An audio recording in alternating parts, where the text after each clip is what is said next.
Medius ကစောရရင်နိုးထလာကခြေပိတ်ခံထားရကနေ evil ဆက်ဆက်ငှိုးသက်တွေနဲ့ကြောက်တုံးတွေကထွက်လာရင်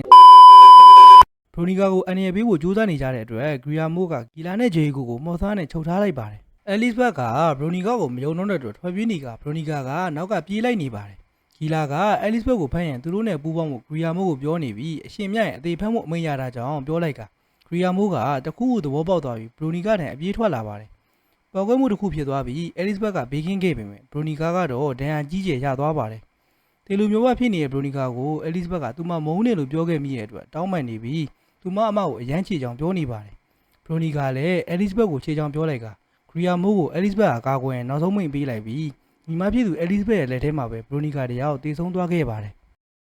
ဂီလာနဲ့ဂျေရီကိုတို့လွတ်လာကြပြီးဂီလာကဂရီယာမိုးကိုတိုက်ခိုက်လိုက်ကအဲလစ်ဘတ်ကိုသူတို့နဲ့တူလိုက်ခဲ့ဖို့ခေါ်နေတဲ့အတွက်အဲလစ်ဘတ်ကမန်ဒီယွတ်ကိုကြောက်တုံးတွေကထွက်လာခဲ့ဖို့အော်ဟစ်ကူညီတောင်းနေပါတယ်။မန်ဒီယွတ်ကစောရရင်နိုးထလာကခြေပိတ်ခံထားရကနေ evil ဆက်ဆက်ငှိုးသက်တွေနဲ့ကြောက်တုံးတွေကထွက်လာရင် The 7 Deadly Sin episode တွေကတော့ဒီမှာပဲအဆုံးသတ်သွားခဲ့ပါတယ်